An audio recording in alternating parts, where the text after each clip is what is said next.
Job card हिताधिकारी बड़ खबर। जदि आपणकर जॉब कार्ड अच्छी तेबे जानि रखुंतु सरकार तरफ जारी है नुआ घोषणा।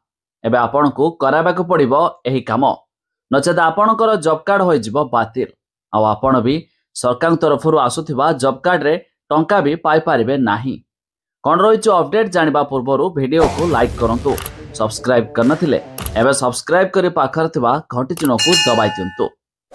देखंतु नकली जॉब कार्ड हाताइबारे ओडिशा द्वितीय स्थान रे रहिछि। एहारे भितरे पंचायत राज मंत्री रवि नायक आज एक बड़ सूचना देइछंती। फेक कार्डधारी को धरिबाकू आरंभ हेबो ई-केवाईसी। तेबे जो व्यक्ति 3 मास भितरे ई-केवाईसी करिवे नाही सेमानकर जॉब कार्ड कटाजिवो बोली मंत्री मध्य कहिसंती। से पुणी पानीय जल विभाग रो हिसाब देइछंती। से कहिसंती सबु घर को घर जल व्यवस्था होइछि। अगस्ट रे 21, सेप्टेम्बर रे 11, डिसेम्बर रे 22 टी प्रकल्प शेष हेबो। ए वर्ष 20,891टी नलकूप खनन होइछि।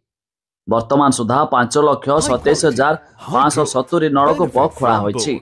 तेबे बड़का प्रकल्प 2037 सुधा बड़का प्रकल्प 2036 सुधा संपूर्ण हेबो।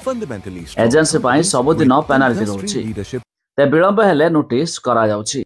एणिकी काम विलंब हेले अधिकारी दरमा बंद हेबो बोली मंत्री मध्य कहिसंती। तेबे बड़ अपडेट मुताबक जदि आपणकर जॉब कार्ड अछि तेबे 3 मास भितरे याको ई-केवाईसी करबा रहिछि बाध्यता, नचेत आपणकर जॉब कार्ड मध्य कटि पारे। आ आपण भी सरकार तरफ आसुथिबा जॉब कार्ड टंका भी बंद होई पारे।